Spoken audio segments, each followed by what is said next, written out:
सीधे रुख करेंगे दिल्ली का। मुख्यमंत्री अरविंद केजरीवाल संबोधित करें प्रेस कॉन्फ्रेंस। स्थिति बेहतर हो रही है तो अर्थव्यवस्था को वापस पटरी पे लाना भी बहुत ज़रूरी है। पिछले हफ्ते हमने कंस्ट्रक्शन वर्कर्स और फैक्ट्री ये दो सेक्टर्स खोले थे। पिछले एक हफ्ते से कंस्ट्रक्शन एक्टिविटीज़ और फैक्ट्री दोनों खुले हुए हैं, लेकिन कोरोना की स्थिति अभी कंट्रोल में है। पिछले 24 घंटे में लगभग 400 के करीब केस आए हैं, 500 से भी कम हो गए अब केसेस।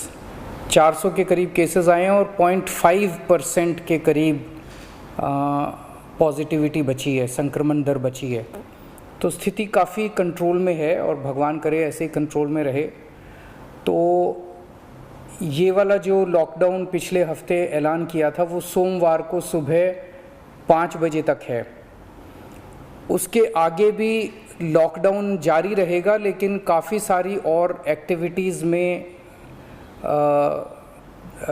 रियायत दी जा रही है, उनको खोला जा रहा है। एक तो जितने बाज़ार हैं, मॉल्स हैं, उनको खोला जा रहा है ऑड इवन के बेसिस पे कि आधी दुकानें एक दिन खुलेंगी, आधी दुकानें दूसरे दिन खुलेंगी, आधी दुकानें एक दिन, आधी दुकानें दूसरे दिन। 10 बजे से सुबह 10 बजे से शाम को 8 बजे तक दुकान नंबर के हिसाब से, ऑड इवन के हिसाब से दुकानें खोली जाएंगी। दूसरा, जितने दिल्ली में सरकारी दफ्तर हैं उन सरकारी दफ्तरों में ग्रुप ए ऑफिसर्स जो हैं वो 100% काम करेंगे और ग्रुप बाकी उसके नीचे वाले जो हैं वो 50% काम करेंगे। लेकिन जो एसेंशियल सर्विसेज में काम करने वाले कर्मचारी हैं वो 100% काम करेंगे और हर एचओडी डिसाइड करेगा कि किसको एसेंशियल सर्विस कहना है और किसको 50% करना है और किसको 100% करना है। जितने प्राइवेट ऑफिसेज हैं उन सभी प्राइवेट ऑफिसेज में 50% मैन पावर के साथ वो खोले जा सकते हैं और लेकिन कोशिश करेंगे कि ज़्यादा से ज़्यादा लोग वर्क फ्रॉम होम करें और अपने प्राइवेट ऑफिसेज कोशिश करें अपने टाइम को स्टैगर करने की कि ताकि सब लोग एक साथ सड़क पे ना आए।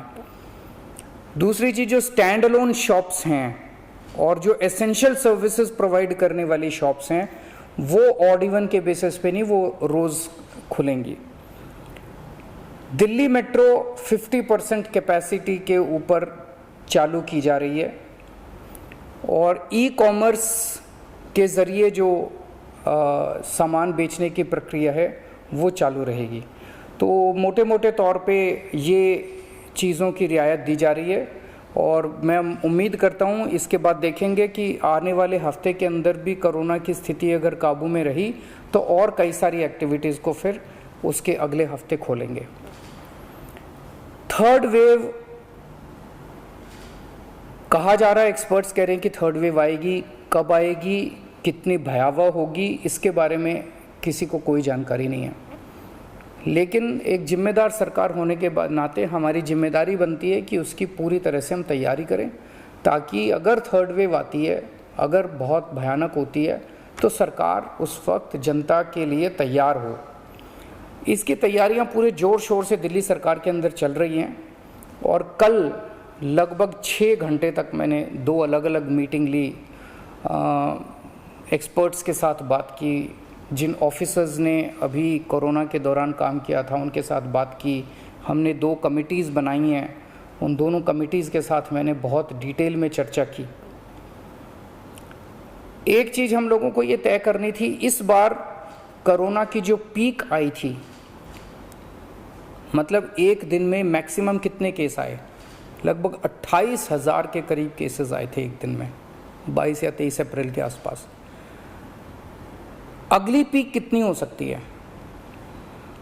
तो ये तय किया गया कि अगली पीक 37,000, एक्सपर्ट्स के साथ बात करके, ऑफिसर्स के साथ बात करके, सबके साथ बात करके, कि 37,000 पीक मान के इसकी तैयारी शुरू की जाए। इसका मतलब ये नहीं है कि अगर इससे ज़्यादा की पीक आएगी तो हम तैयार नहीं हैं, हम उसके लिए भी तैयार हैं। लेकिन एक तरह से 37,000 के बेस के ऊपर अगर हम तैयार हो गए तो फिर अगर उससे भी कहीं ज़्यादा पीक आती है तो उसकी भी तैयारी हम लोग, उसकी भी अगर 37,000 की तैयारी हमारी है तो फिर मान लीजिए और ज़्यादा आती है तो उसकी तैयारी तो होगी उसके लिए हम ज़्यादा तैयार हो पाएंगे। तो 37,000 को एक तरह से बेस माना जा रहा है। 37,000 की पीक की तैयारी के हिसाब से अब सारे कैलकुलेशंस किए जा रहे हैं कि अगर 37,000 की पीक आती है तो कितने बेड्स की ज़रूरत पड़ेगी, कितने आईसीयू की ज़रूरत पड़ेगी, कितने उसमें से बच्चों वाले होने चाहिए, कितनी ऑक्सीजन की ज़रूरत पड़ेगी, ये सारी चीज़ें, अब कितनी दवाइयों की ज़रूरत पड़ेगी, ये सारी चीज़ें अब कैलकुलेट की जा रही हैं। एक पीडियाट्रिक टास्क फोर्स अलग से बनाई गई है। वो पीडियाट्रिक टास्क फोर्स ये तय करेगी कि जितने हमारे ऑक्सीजन बेड्स होंगे उसमें से कितने बच्चों के होने चाहिए, जितने आईसीयू बेड्स होंगे उसमें से कितने बच्चों के होने चाहिए। जो बच्चों के होंगे उसके लिए फिर अलग किस्म का सारा इक्विपमेंट होगा, उसका अलग किस्म के मास्क होंगे, अलग किस्म का ऑक्सीजन का मास्क होगा, उसकी सारी चीज़ें अलग होंगी। वो पीडियाट्रिक टास्क फोर्स बना दी गई है कल, वो अलग से अपनी तैयारी करके अपनी रिकमेंडेशंस देगी। इस बार ऑक्सीजन की बड़ी कमी हुई थी और ऑक्सीजन की कमी की वजह से हम लोगों ने देखा कि कई बार ऐसे हुआ था जब ऑक्सीजन बेड्स नहीं मिले थे, ऑक्सीजन के लिए काफ़ी संघर्ष करना पड़ा था। अल्टीमेटली अपने को सुप्रीम कोर्ट के इंटरवेंशन के बाद केंद्र सरकार के सहयोग से अपने को ऑक्सीजन मिली, लेकिन जब तक ऑक्सीजन नहीं मिली तब तक दिल्ली में त्राही मच गई थी।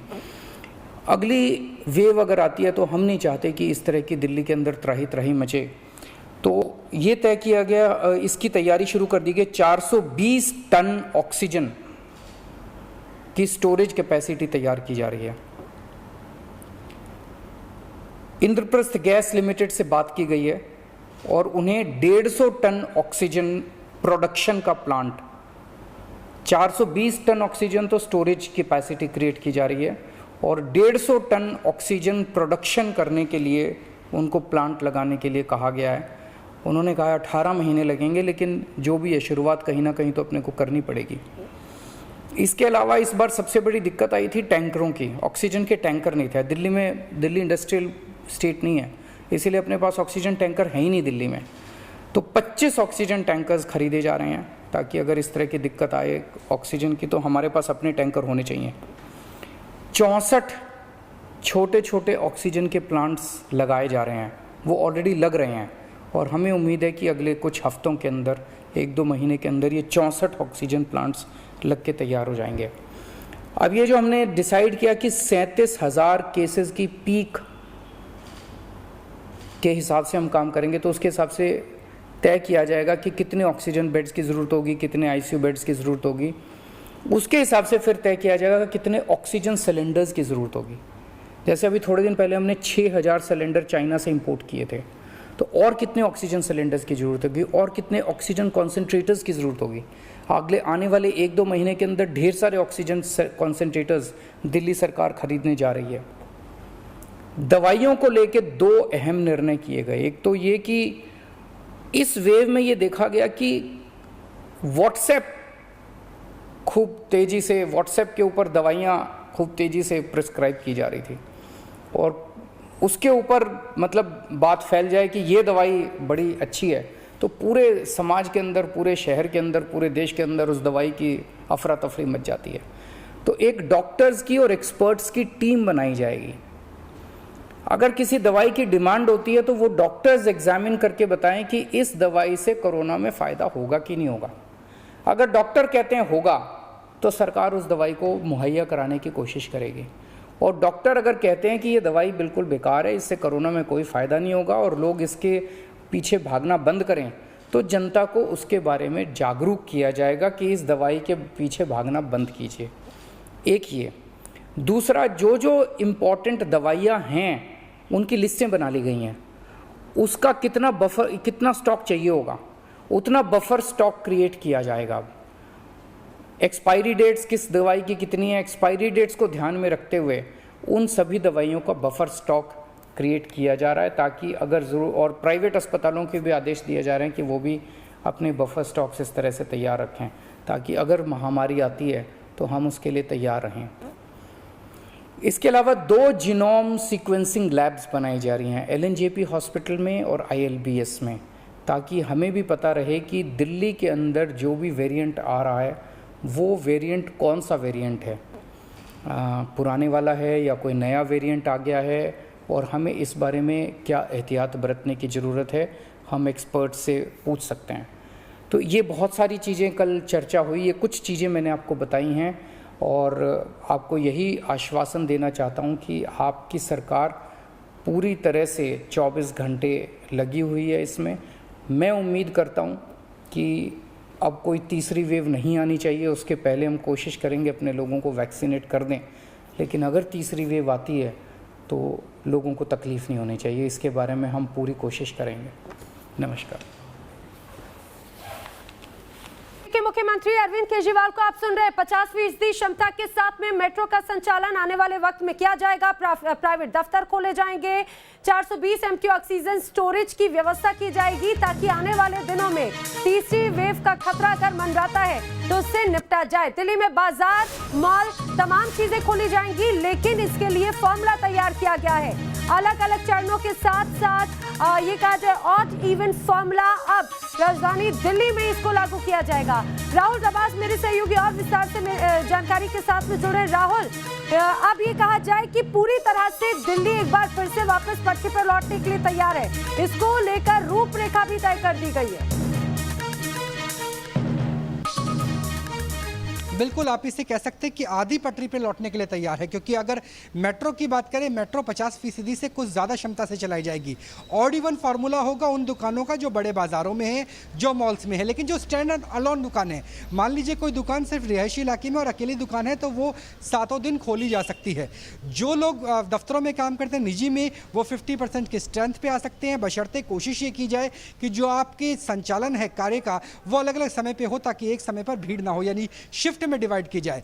जो गवर्नमेंट एम्प्लॉइज है, अगर वो क्लास ए है तो आपको 100% आना होगा, class B, class C, class D employees है गवर्नमेंट के, तो वो 50% के रेशो में आ सकते हैं। उसमें भी वर्क फ्रॉम होम को बढ़ावा देने की बात की गई है और ये भी कहा गया है कि जो एसेंशियल सर्विस है वो उसी तरीके से काम करती रहेंगी जैसे पहले कर रही थी। दरअसल अरविंद केजरीवाल ने अपनी प्रेस कॉन्फ्रेंस को 2 हिस्सों में बांटा। पहला ये कि सोमवार सुबह 5 बजे के बाद दिल्ली में क्या क्या, कितना, किस हद तक खुलने वाला है, किस समय खुलने वाला है, क्योंकि बाजारों के लिए सुबह 10 बजे से लेकर रात 8 बजे का वक्त निर्धारित किया गया। दूसरा, अगर केस बढ़ते हैं, चाहे अभी अनलॉक की स्थिति हो या फिर आने वाले समय में तीसरे वेव का खतरा हो, तो क्या स्थिति होगी। उसमें दिल्ली के बड़े अस्पतालों में बच्चों के लिए किस तरह के वार्ड होंगे, वेंटिलेटर होंगे, ऑक्सीजन बाईपास होगा, बाईपाइप होगा, तो उन सारी चीजों का अगर 37,000 केस एक दिन में आ जाते हैं तो दिल्ली किस तरीके से तैयारी होगी, उस सारी चीजों की स्थिति। बिल्कुल, ये पूरी तैयारी कर ली गई है, बिल्कुल तैयारी कर ली गई है। और जो बाजार होंगे सुबह 10 से रात 8 बजे तक बाजार खुल सकेंगे, लेकिन अलग अलग उसको लेकर शर्तें तय की गई हैं। राहुल, आप बने रहिए मेरे साथ में, रुक रही एक छोटे से ब्रेक के लिए।